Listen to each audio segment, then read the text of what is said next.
So we are live now. Wonderful. Thank you for being here, Carina. We're talking to Carina Dorothy Krell, and I hope I'm pronouncing that right.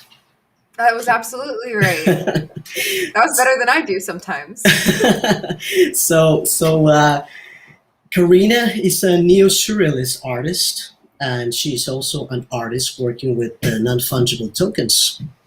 And we're very interested to hear about non-fungible tokens and what you can do with these non-fungible tokens in the art world, Carina. There's so much that can be done with it.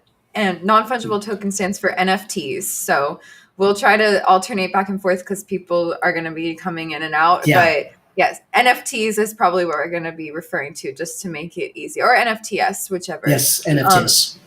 There's so much to be done and that is happening right now with NFTs.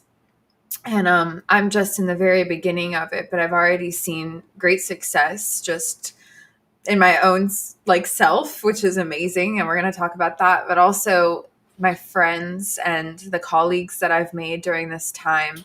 And it transcends just from the screens too. Like I'm seeing people getting together, and I'm going to start getting together with people from different states here in the United States. So it's exciting. There's a lot of art history happening right now. It's a revolution. Definitely. Can you walk us through the beginning? Like, how did you become an artist? Once upon a time, there was a little girl living on an island in the panhandle of Florida, and her name was Carina, and that was me. And, people ask me when I became an artist or when I knew I wanted to be an artist, and I'm one of those rare cases that I never had a doubt in my mind what I wanted to do to a stubborn level, which would get me in trouble sometimes. But a little, what was that saying? Women who don't make trouble rarely make history. And I always like that. I like that. Yeah. So yeah, again, I got into trouble sometimes. But the point is that when I was really, really little, I would play with sand on the beach and I would make sculptures, and I would sneak out in the morning and bring my watercolor set and sit at the dock across the bay from my house and paint the sunrise. And when I was 5 years old, I sold my first painting. I cut out on a regular piece of copy paper with a Bic pen and Scotch tape, $50 on one of my paintings. And when my mom's friends came over for dinner, I said it was for sale, and they bought that painting for $50 when I was 5. So that started me off with some good valuation and understanding of my own value early on. That's nice. That's really good. I assume also your parents were supportive of your art. And it's interesting. I definitely saw in college. I became more aware how supportive they were, because I was seeing so many friends of mine in art school whose families were like, yeah, if you're going to be an artist, you can't be a part of our family. So that was crazy and heartbreaking. But my family always, especially my dad, has been very active in supporting me. Particularly in the performance art space. Like he would he would go across state lines with me every day and every weekend for practice when I was in a theater troupe. And I don't mean to say that he was more supportive than my mom. I think they both have been extremely supportive. I just remember he especially would he would always make it happen. Like no dream was ever too big. Whereas my mom is more practical, and you need that for balance, right? But me having the really big dreams, I was like, okay, let's go. Like no dream too big. All right. So it really sounds like you have that yin and yang dynamic with your parents and so on. It's lovely. It's very important that parents are supportive. Yeah, it taught me to have balance within myself. That's for sure. Definitely. I'm just going to reintroduce ourselves just to be sure that everyone is following. We are talking art and non-fungible tokens with Carina Dorothy Krell, who's a neo-surrealist artist and an NFTs artist. That's right. That's right. Yes. Thank you for the introduction. You're welcome. So Carina, I was reading about you and about your work, and one of the things that caught my attention is that you describe yourself as a Renaissance woman. Right. What does that mean?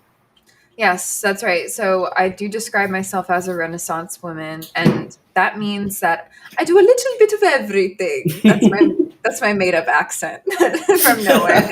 But yes, it does. It means I do a little bit of everything. And so there's two reasons why I describe myself as that. One being by medium, I do what everything a Renaissance artist would do, plus immersive technology and virtual reality, augmented reality, and now NFTs, right? But that means that every traditional art medium that there was during the Renaissance period, intaglio printmaking, silk screen printmaking, and oil painting, as well as ceramic pottery on the throwing on the potter's wheel, and everything in between, metalworking, everything. I do that. The only thing I haven't tried yet, and as I progress, I will do glass blowing and big bronze sculptures. Those are long-term career moves. So those are the mediums that I encompass and that are very Renaissance. And then also on another side of that, subject matter is very much rooted in the same teachings that Renaissance artists would have and did go forward with. So like I'm fascinated by physics. I've studied research physicists and things like the Higgs boson collider, and with the people who are at university at on site creating those things, studying those things actively, as well as like human psychology, developmental psychology, and focusing on how does the human mind work. How is that linked to vision, and really asking very deep questions about that, and spirituality, original cultures of the world, esoteric geometry, very esoteric stuff, like things that are not like there's not really surface level conversation in my life. That doesn't usually happen. So that's why I go with the Renaissance woman vibe. I think I could also, if I could add to that, I think I would say Renaissance, but like also like an alchemist, right? Yes. You're an alchemist, Alchemy. artist, alchemy, yeah, because you blend in all of these elements, right? Yeah, I really like that. I haven't used that word to describe myself, but alchemist, I like that. I'm going to use that, Robin. So when you hear me say it, you just know I did that. There's copyright on that, Carina. So okay, copyright. All right. Well, my people will get with your people. We'll see what we can do. So can you? Now we talked about the Renaissance aspect of it, the very eclectic aspect of your background. You do so many different things. But if you could go a little bit deeper, and what is the mission and vision of your work? Absolutely. So I'll say my company is Art by CDK LLC. CDK is me. I'm Carina Dorothy Krehl. And the mission of my company and of myself in my life, there is no separation there. So the mission and vision statements apply to me as a person as well as me as in a corporation. The mission is to connect with love as a conduit to the divine. And when I say love, I mean the vibrational frequency of love, the highest energy phenomenon, power of all of existence, really, which has the power to heal all things. And the divine, to me, is science, it's religion, it's spirituality. All of those things are one. And that is the source. It's water. It's everything. And so I am here. My mission is to connect just like you and I are, and we are with all of the people watching today. And it goes beyond that because it sets out a vibrational frequency of love. That's the mission, to connect with love as a conduit to the divine. Now, the vision is a world where we embody the abundance of universes designed by our own conscious dreams. So when I started that vision, or when I channeled that vision rather, because these are very humbling experiences to ask a question like, what is my vision in life? What is my mission in life? Um, for me, at least, it wasn't uh, making up words and scribbling them out on a piece of paper and making them sound good. It was deep and meditative. I was surrender state, and I was just asking, like, what am I here to do? Like, please guide me. And the words present themselves in that way. And that was a very conscious act. So I take it seriously. And the vision in particular is a world where we embody. So it's about how do we show up in the world? Abundance, which is an infinity, really transcending beyond scarcity and lack, which I'm sure with ARYZE and everything you all are doing, with currencies and trying to make things financially like the way that they really should be. You understand there's an abundance of resources. It's about our appreciation and how we embody that, right? And so the abundance that we are embodying are the universes that we design ourselves by our own conscious dreams. So things that we're doing on purpose that seem like a dream, but we can live a life. A life dreamt can be a life lived. All it takes is courage, commitment, and a sense of humor. And so that's sort of how I see it. That's very beautiful. That reminded me of that film, which also is a film that blends in psychology and philosophy and art, which is called Waking Life. It's an animated film. I'd recommend that film to you if you don't know it. Waking Life. I've never heard that. Waking Life. It's a beautiful I have film. to take a second for a shout out because my high school art teacher just joined this live on my channel. She said, "Hello, high school art Debbie teacher." Barrett Hayes. Debbie Barrett Hayes. I can talk about. I know this is like off topic from what we're talking about, but she is the reason why I'm here today. Like, period. You asked about my parents and their support. They've been great, and I'm not like, oh, they were great, but they've been great. But career wise, I am so cognizant and aware of the fact that Miss Debbie Barrett Hayes put me on a trajectory that has not quit. And if I didn't have her setting me on that trajectory, I don't know where I'd be at. But she said, art is life and living, working, breathing, thinking, dreaming, loving, being, and exclamation point. So I just had to shout her out. Like, yeah, it's crucial to have mentors. It's crucial to have mentors and inspiring people, and of course, teachers that really do that, to inspire us to learn and actually embody that learning and that process, right?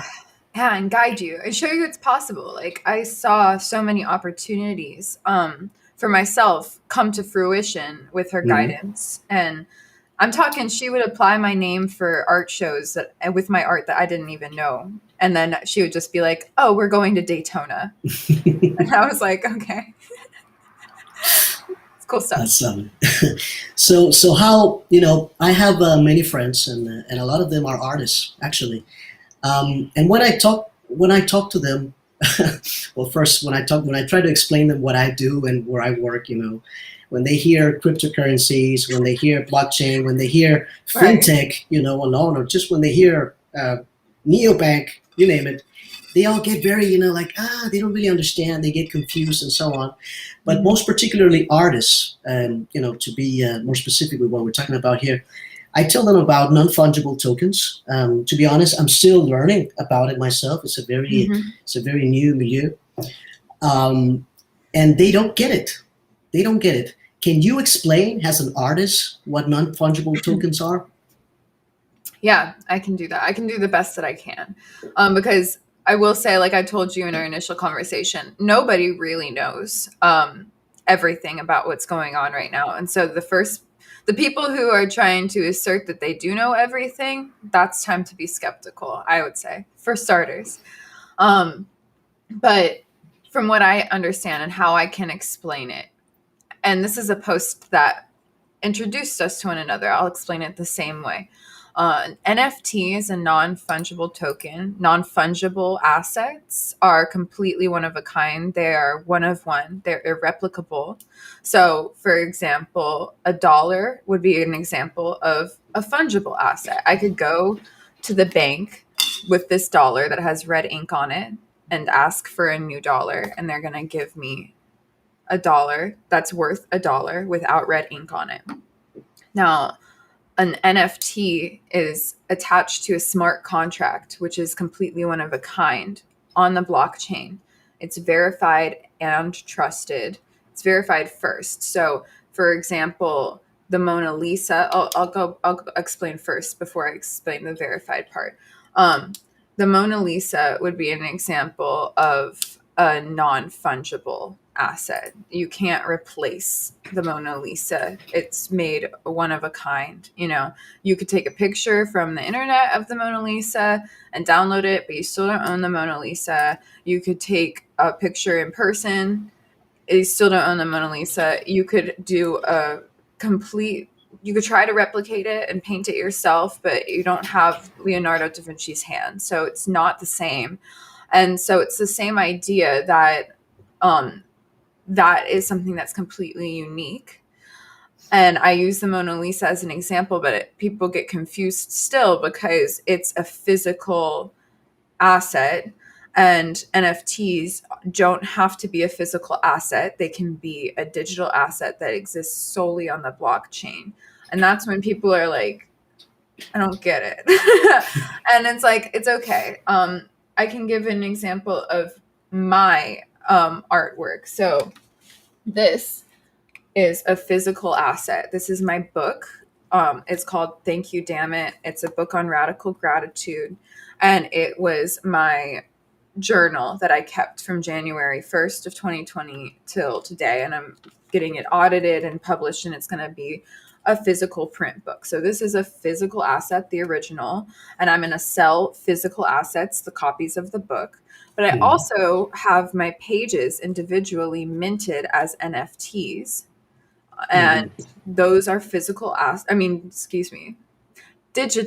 assets that exist solely on the blockchain. And it's a way for me to create a passive income for myself, rooted to something that already exists in the physical and can be sold existing solely as a collectible that's happening on the blockchain through our computers on the internet, basically.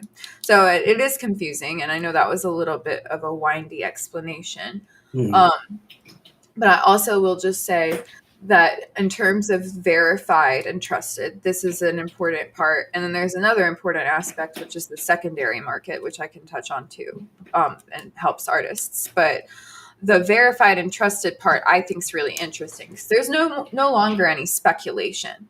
When I, pass on, hopefully a long time from now, there won't be any question. Is this a Carina NFT? When you're on the computer, you see it because you see the timestamp of me posting it. There's no longer is that an original Renoir? Where's the certificate of authenticity? It could be forged. Like, it's not, because it exists on the blockchain. It's signed to my name, to my wallet, at a specific timestamp. So I'll just pause there because I know I just threw a lot at you and everyone watching. Hopefully that everyone was following that. Yeah, but I'm just wondering, to what extent do we own these digital things? That's a cool question. I mean, we own it to the extent that we own really anything else, I mean, to what end do I own the physical surroundings around me? It's my cell phone, it's my computer, but I mean, is it really? So that's like an interesting philosophical question that we can ask. But in terms of like it being an asset and you owning it as an asset, you own it so long as you decide to keep it. If you decide to sell it or trade it, just like you could with a stock or a bond, you're able to, or even like the money in a Roth IRA, you know, our savings, like you own it till the moment that you sell it. Basically, you own stock in a company until you decide to sell it, or until that company like goes completely bankrupt, which hopefully like doesn't really happen, but does, you know. But yeah, I mean, you own the asset in your wallet just like you would own anything else. I mean, we don't really own the money in the bank either, do we? You ought to know. Yeah, I see what you mean. Definitely, I see what you mean. So I'm getting a question here from the Oh, audience. please. So, if Mona Lisa was an NFT, would I Okay. be able to take it with me home, or do I only own the digital representation made inside the token? So that's so interesting. It really depends on the contract. So let's just say that I'll cite a few different things as examples, but for starters, it is possible to create what is something that's emerging, a term called phygital. So like physical and digital. So like I could sell an NFT for my book, like the whole book, not just a page of the book. And it'll be like a really high price point. And with that NFT in the contract, I write out that you'll get the NFT of the physical book. I mean, yeah, you'll get the NFT of the physical book, and I'll give you the physical in real life. So that would be like something between that's a brokerage deal that we are creating among, you know, partners, basically. So you could now. I don't think they're going to do that with the Mona Lisa. I really don't.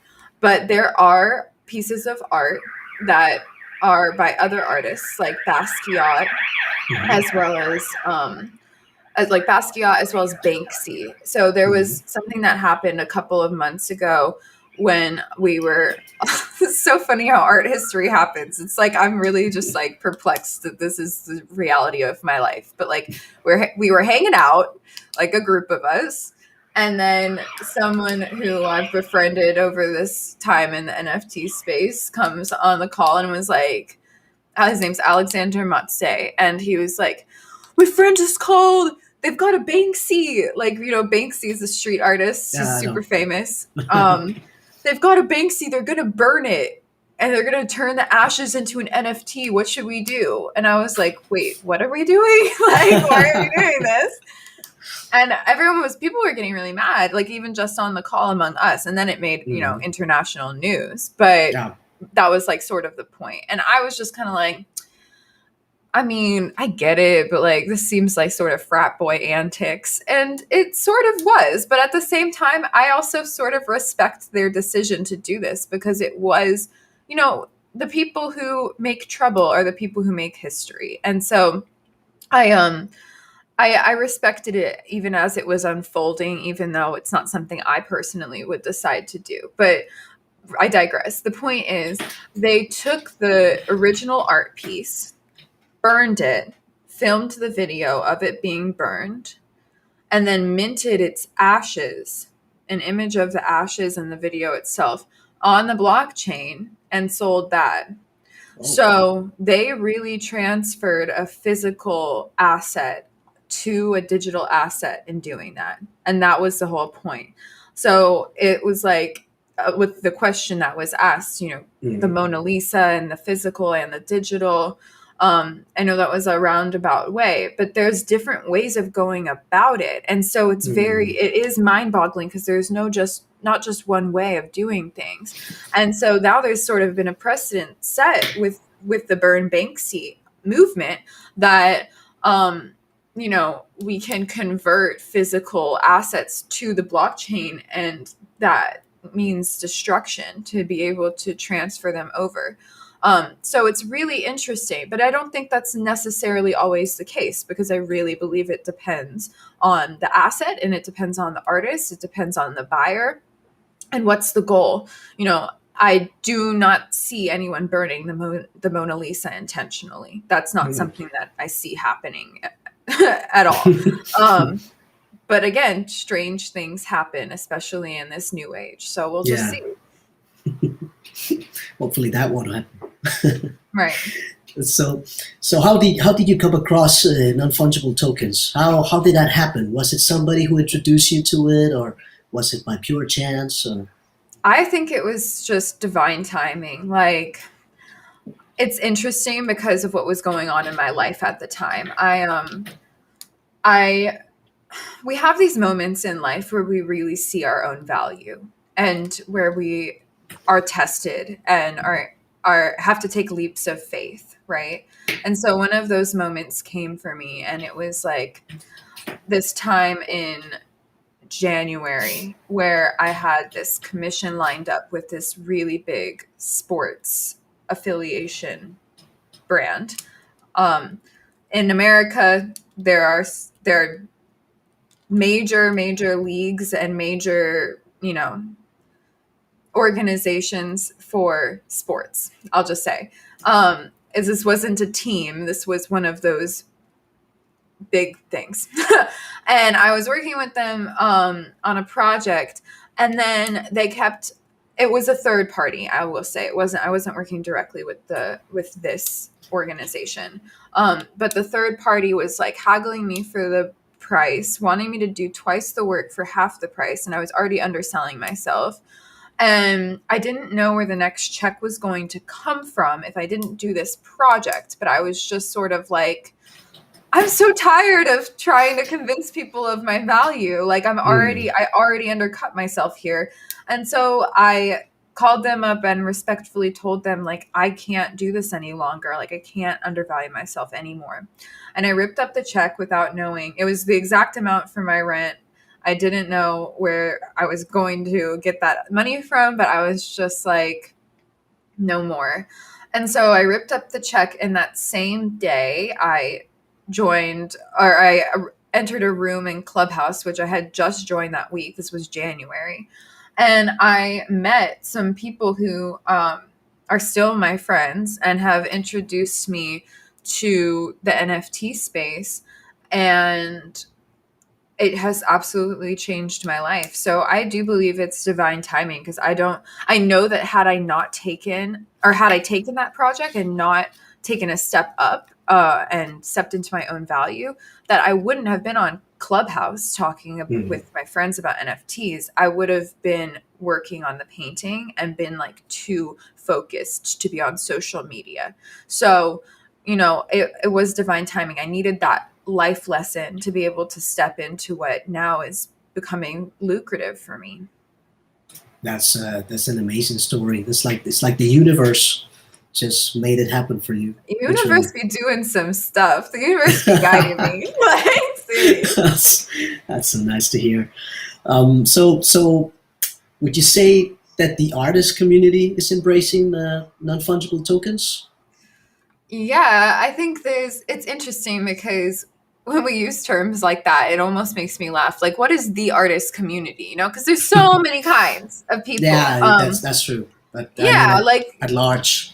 yeah. And it's like, it's okay. Like, it's a natural question to ask. And Mm. it's also an important question to ask. But it just sort of tickles me because it's like, there's the NFT community, and some of them are amazing artists and some of them are Mhm. not. There's the Mm. artist community. Some of them are forward thinking and some of them are not, Mhm. And so we've got like all different ages in there, people from across the world, different skill sets, different ideas in life, different philosophies, varying levels of being open to trying new things, varying levels of understanding business and money. That's like a huge Mhm. pain point for artists. Money itself, making money, valuing yourself, learning how to do business, like all of those things. So there's varying degrees that we as a community might go into each of those realms. So what I will say is that there's a lot of artists who are getting curious about NFTs and seeing it work. A lot of them are reaching out to me, and that makes me really happy because I see that I've been seeing this within myself, that and my partner said this the other day, like and he took it back immediately because he didn't mean any offense by it, but it made me laugh. He was like, you are more of a business mind than you are of an artist. And what he said by that, he wasn't saying that I wasn't a good artist. He was saying you're a remarkable and talented artist. And I'm amazed at the fact that that's how Business, good. doing business is an art. That's what I said. The business is an art. It Exactly. is. It's just another medium. It's just another medium. But, you know, he took it back, but not in a, just like I better be careful what I'm saying here way. But it made me laugh because he's right. You know, I what we actually ended up deciding was that I'm actually extremely balanced. So there's not really one more than the other. But when people see me, they see how creative I am, and think, you know, wow, she's artsy. And it's like, yes, that's true. And I've got the structure to back it up. And I'm a businesswoman, like really through and through, you know, 5 years old. So what I'm saying is that a lot of people in my community have been reaching out to me saying like, I was ignoring what NFTs were until I've seen you and your journey, and now I'm curious about it. And they're saying like, people are asking me, am I going to get into NFTs? And like, you have made me consider that. And these are messages I'm getting every day. And that makes me really happy because my goal is to totally annihilate that starving artist stereotype. I want it to be non-existent in the next era of human history. It's going to be something we look back on and we're like, that was dumb. Like that was straight up dumb that we even had that happening, because artists create the culture. And that's valuable. It's invaluable. Yeah, definitely. It's all about empowerment of the community, right? Absolutely right. Yeah, that's what we also stand for in ARYZE. We want to bank the unbanked, and not just as a slogan. You know, we actually have some substance behind that. Bank the unbanked. I like that. Yeah, yeah. So we work to reduce the financial exclusion, Right. reduce credit risk, and a series of very, very important things that will enhance better societies.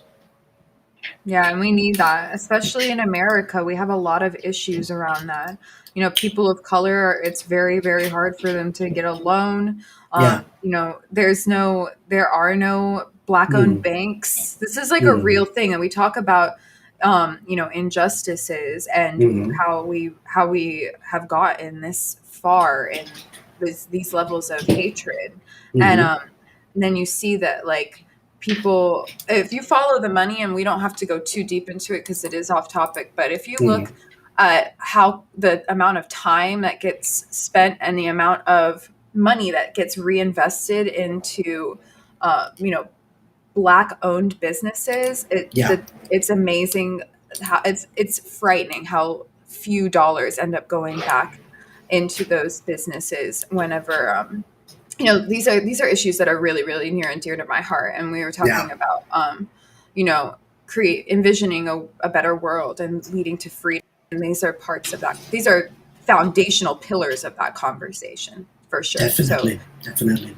Do you know approximately, if I ask you uh, how many households in the U.S. are either unbanked or underbanked? Would you know the answer to that question?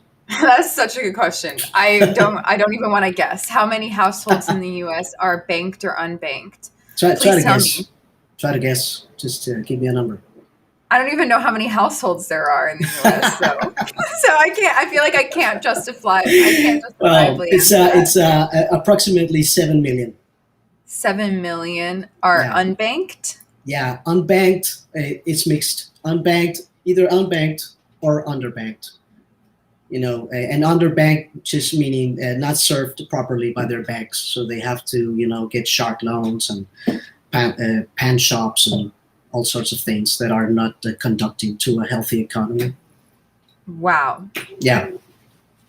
So, you know, because a lot of the times when we talk about financial inclusion, we think it's only the developing countries, but it's actually also No. some of the developing countries. They also have issues with this.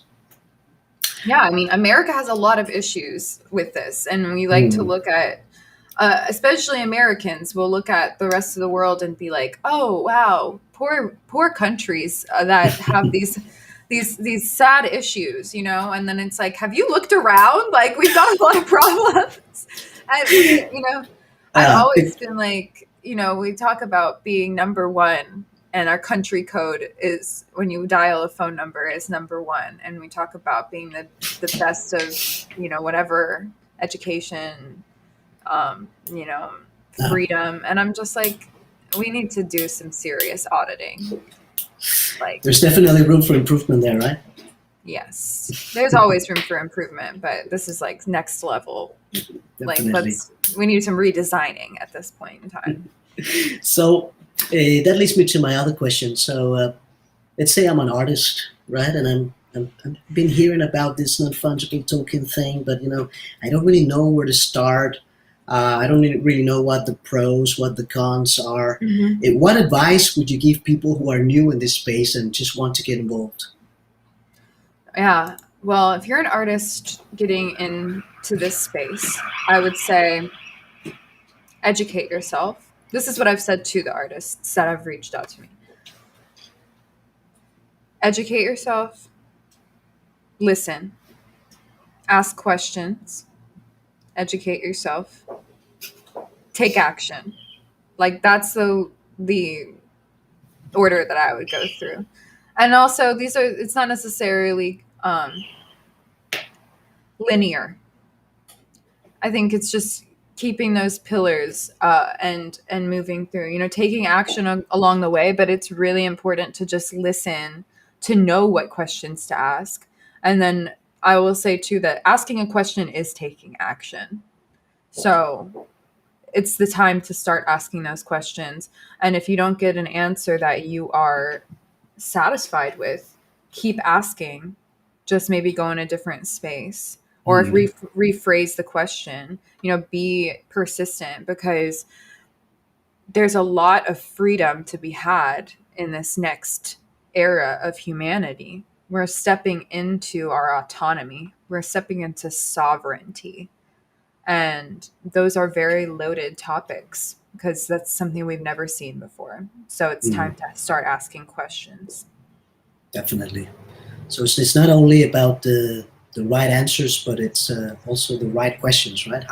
How do we envision the future we want to live in, and so on? Right? Yeah, because we're designing that future. We get to design what we want the future to look like, and what we want our present day to look like. And the day is ours to create, and that is true every single day. So it's okay if yesterday was not what we were looking for. We always have that present moment. So more specifically, how do you do the whole thing? Like, how do you mint? When you just show me like a page. Technically, what do you do? What does that look like? Can you run me through that process? Yeah, so artists, pay attention, because there's a lot of different ways to go about it, and there's no one right way or wrong way. So I'll say this.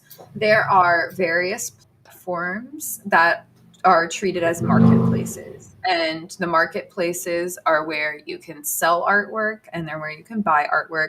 They're where you can trade it on the secondary market, which we still haven't touched on. But you're able to put your work out into the blockchain based on these various platforms. And some platforms are exclusive and require an invitation.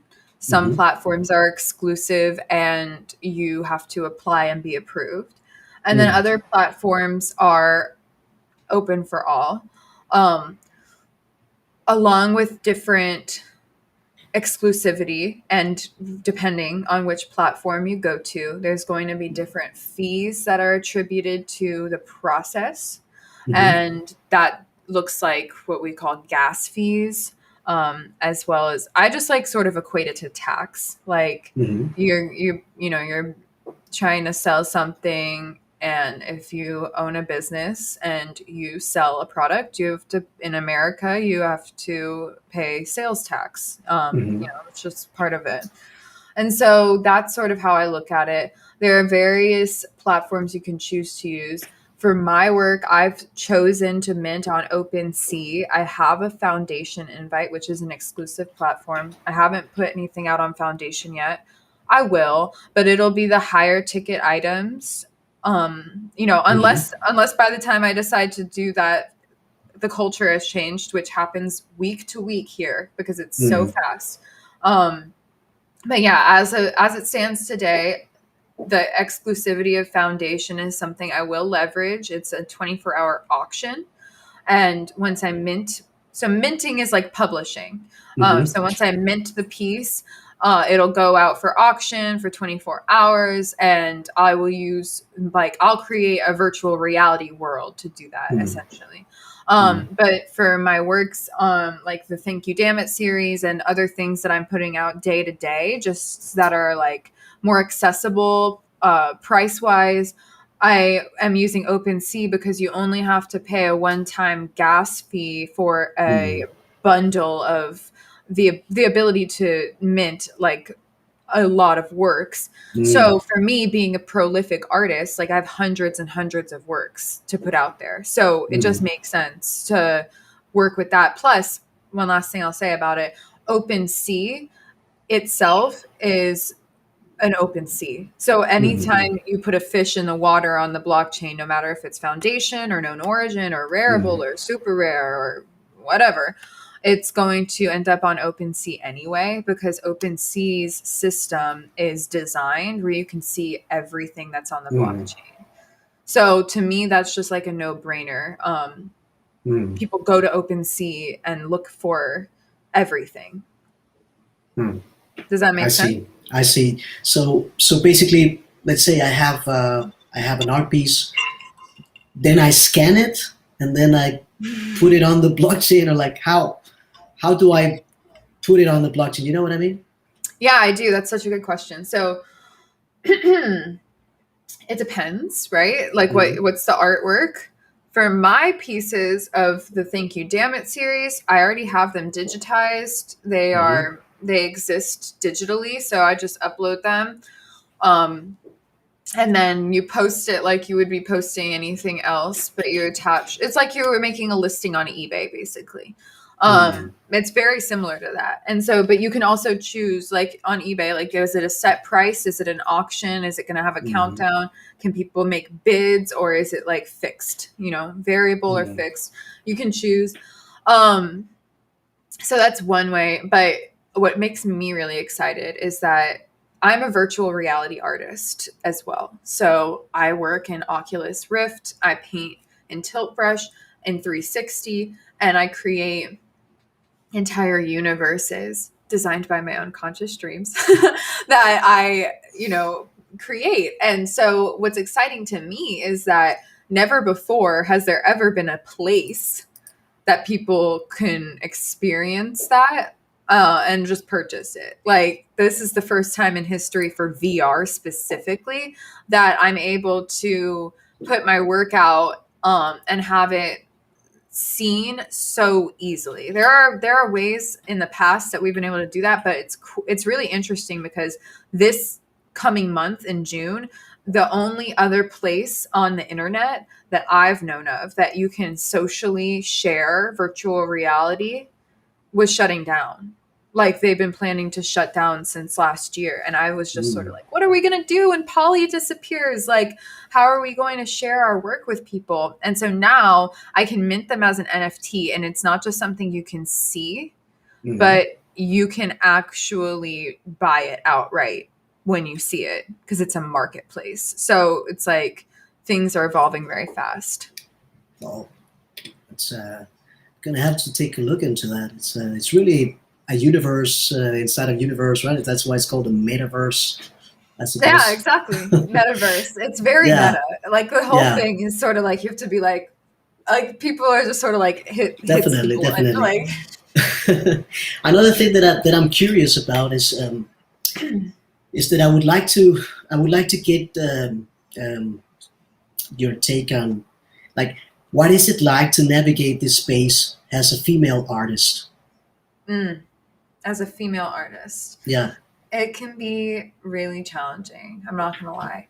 But I've had to remind myself a couple of things. So, first of all, I'll say the topic of elevating women in the NFT space has been a hot button issue for the past couple of weeks, several weeks. It's something that the women in the NFT space have come together, and we're like, we are talking about this because it's been really hard. Like, there have been a lot of gatekeepers, and there's a lot of the old ways that has sort of like been seeping over into this new space, and it's really fatiguing for a lot of the women or female identifying, I should say, artists in the space, and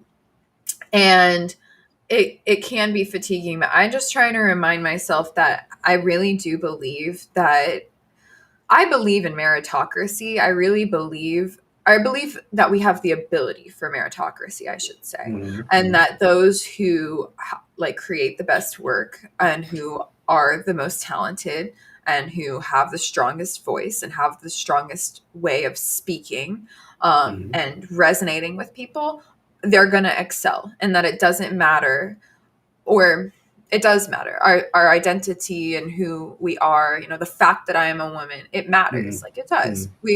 But that we can learn to celebrate our differences, and that those will end up being part of the reason why I'm so powerful. Yeah. You know, my friend said to me the other day, and when people say shit like this to me, I'm like, I mean, I accept, but he was like, Da Vinci was not better than you. And he like said that very, very seriously to me. And it's because that's the kind of thing I need to hear to be able to understand the propensity of the impact that I will have in this life. And, you know, that I won't go too deep into, but it's hard to believe sometimes when someone says something like that. And this wasn't a person trying to brush my ego. This is one of those people that's like, I need to sit down with you. I've known you since you were 18 and broke, like, to the bone. Like, you need to understand what I'm telling you. That kind of dialogue. It wasn't like a means to an end type of compliment type thing.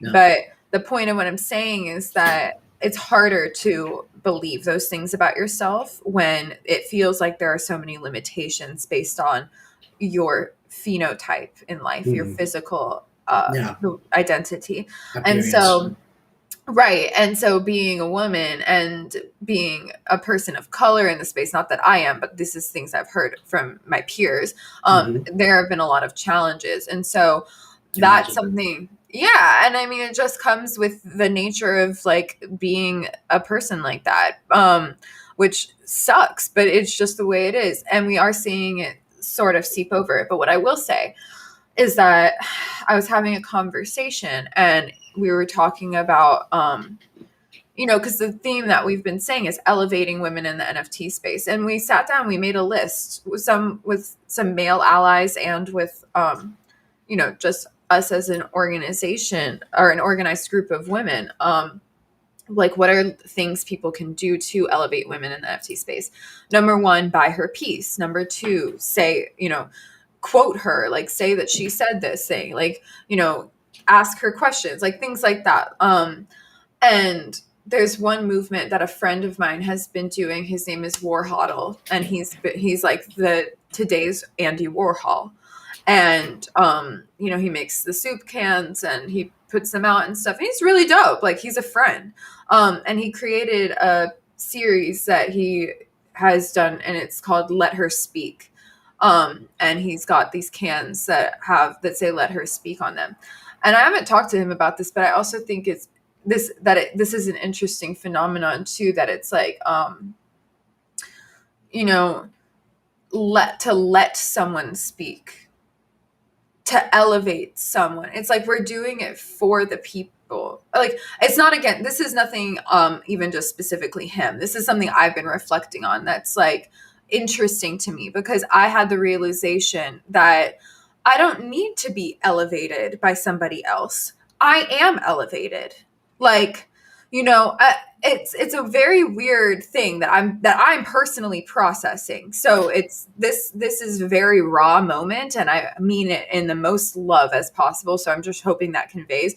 And I just want to say I'm really grateful to Warhodl for using his voice and his art and his time to create something like that. And also, I'm excited to own a Let Her Speak can. This is not it. This is reaching from that to this, but it's not about that. I just want to make clear, But the point is, I'm realizing more and more that I am that voice, and I'm a woman, and that's one of the reasons why I am that voice, to elevate the whole space. Not that I need the space to elevate me. No, no, no, no. I'm the reason why the space is elevating. The women are the reason why this space is elevating. We don't need to ask for them to elevate us. We don't need to ask for them to let us speak. We don't need to ask. We don't need to beg. Beg me to shill my work for free. I don't think so. I'm going to show up as myself. You'll discover who I am because I'm doing that. And then some people will collect my work along the way, and I will grow. I'll be myself. I'll create relationships with people that I care about. And that's my job here, And so that is what it is to be elevated, to embody an elevated state of being. That is the job of women. That is the job of people of color. That is the job of all minority people in this space and in any space, to show up as ourselves unapologetically. The rest of the world, they'll fall in line. We're not asking permission any longer. That's beautiful. That's powerful. That's beautiful. Thank you for that, for sharing that. Yeah, I feel that. So going a little bit back to like the technicalities of it.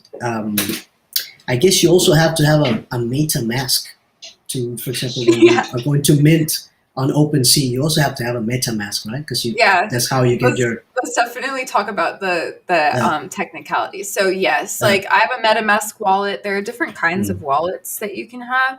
I made a mistake at the beginning. I had just had Coinbase, and I bought my Ethereum with Coinbase.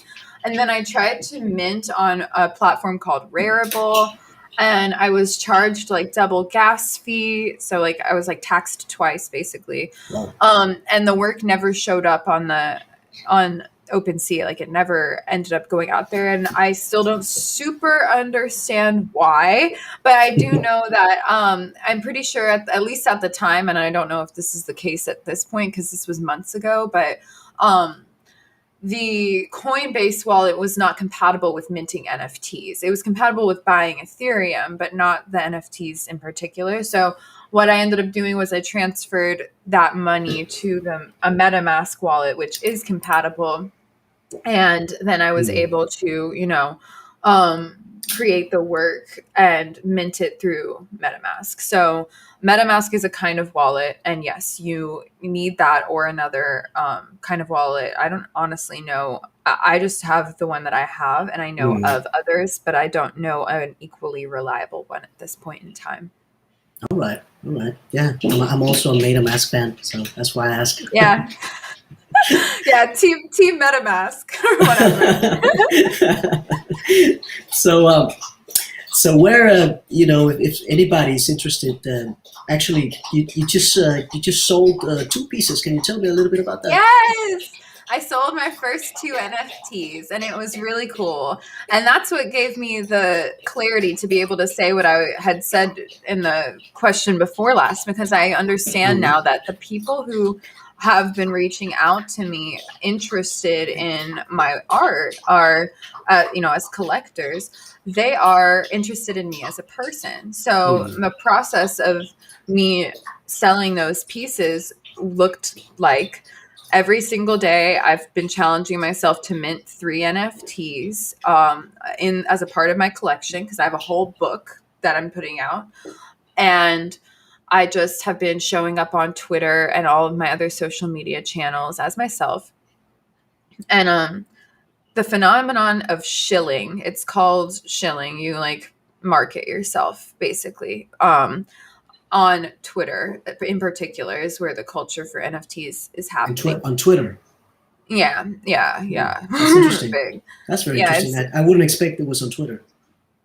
It is interesting, and I believe the reason why is because of the links, the ability to just link things. Like on Instagram, you can't link it's image based, which would be helpful, but you can't just click on a link and leave the go to another site unless you have swipe up abilities on your story, and you need 10,000 people for that, and plus that's just your stories. So so those are some challenges, but Twitter has become the culture, and Discord, where people like talk. But the posts happen on Twitter. And so you'll see them if you look. People are like, show me your work. I got to see something. I'm spending 20 ETH today. Post your stuff. And I'm not making fun, like it's effective, but it does make me laugh. And I'll put my tweets out there, and I'll show my work and stuff. But what I've learned is that what's the most effective way to sell anything, and this goes beyond anything else, is the subtle sell. People don't want to be sold to. How many times have you watched an advertisement and been like, yeah, tell me more about I hate it. tire replacement? I'm one of those people who studied marketing and hates marketing. And I'm like, why did I study marketing? Why did I study marketing when I hate it? I guess I was more interested in the psychological aspect of what makes people tick, to either buy something or just forget about it. That's fascinating. Yeah, and there's also like a let's call it a more soft side of marketing that is not about selling you something, but it's more like giving you value. I guess that's the kind of marketing that I appreciate the most. So I love that you just said that, because as I just checked the Restream chat, we've got Morton Nielsen posts in the chat. He says, very, very cool. And he linked my art piece. Hi, Morton. But yeah, he linked my art piece, Quantum Healing, Let's Save Planet Earth, I am CDK OpenSea. So he found one of my pieces and put it out there in the chat for me. Awesome. And that's what we're talking about, subtle selling. Like we're showing up as ourselves, being ourselves. Yes. And that's what attracts people. And so that's what attracted my collector. And I had just sent him a message like, hey, I hope you're having a beautiful weekend. Because I did hope that. I didn't know he was a collector. I just said that. I saw he followed me. I followed him back. I sent him a message.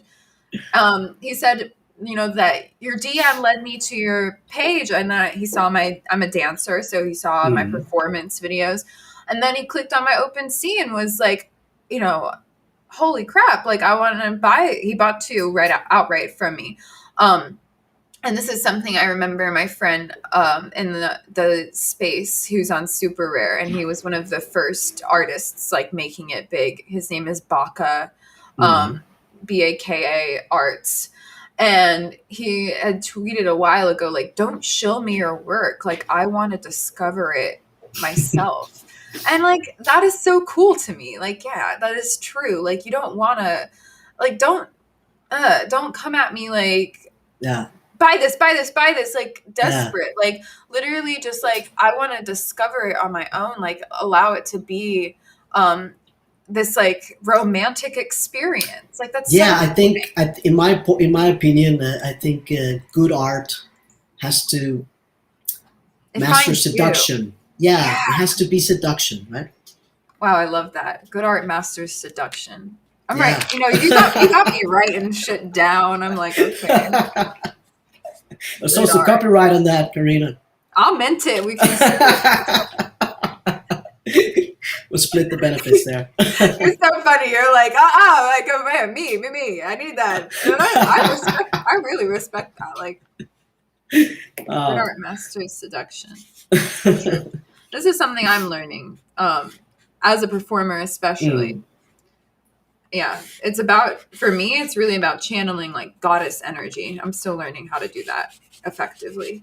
I don't know if I have a goddess energy, but I try. I try to channel all my energies.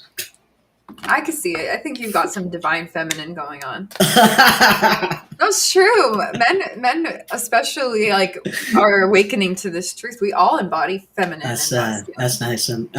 I'm from Venezuela. I'm a tropical flower, so There you go. We got those. so I'm open. I'm ready for everything. Love that. That's so cool. So just to round it up, it's been super interesting and fascinating, and I'm gonna be binging your videos and see what I can learn, and also tell my friends to get into it because they are artists and they're usually complaining and broke. So Yeah, well, you send want to them my stop way that? because I'm gonna get them into shape. Because that's the thing. I'm like working to start an actual program for artists because I see this and I'm like, I Do can't that. tolerate it. Do that. Yeah, It's very needed. I think it's very it's needed in so the art needed, space, definitely. and I need. Also, just to remove the stigma on digital assets, because in my experience, some artists they're like, oh, that's not real art, Oh, I or was one of those artists a couple you, of you know years you know ago. what I mean, or as soon Yeah, as they hear cryptocurrency, it's like, oh, that's for rich people, or that's for there's a lot of stigmas, or oh, that's for people who are money laundering or whatever. It's and there and really I are a lot of stigmas. yeah, and I think we need, like you say, we need to educate ourselves and we need to educate everyone else to make Yeah, things happen, right? yeah. Absolutely. We do. And that's what I'm seeing. And I need to come out with a whole program, an accountability program, really, where people like every day are showing up and we're like talking about how to bring it into practicality. Because I'm at that point where it's like I am making money on all of these revenue streams that I've built out for myself, but it's been years in the making and I didn't do it alone. And I never had an artist guiding me to figure out business. I had artists guiding me to create art, and I had business Mm, people teaching me to create business. But I've never had a person myself mentoring as an art business owner effectively. You know, mm, this is how you do it. So I recognize where you see the lack, you have to be the person that brings that healing about. So that's something I'm going to be doing soon. So yeah, send definitely. those friends my way because I'm I not will. I will. I'm not tolerating the brokenness, the brokenness. No, we're breaking open. Breaking open. So just to round it up, where and how can people purchase your art? What do they need to Awesome. do?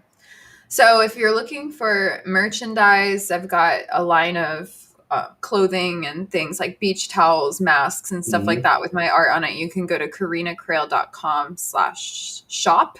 So CARINAKREHL.com/SHOP, and you'll see Hmm. the merchandise. Or you could just go to carinakrehl.com and you can see my gallery of artwork, and that's going to range in mediums from ceramic to intaglio printmaking, screen printing, oil painting, and you can just inquire for pricing.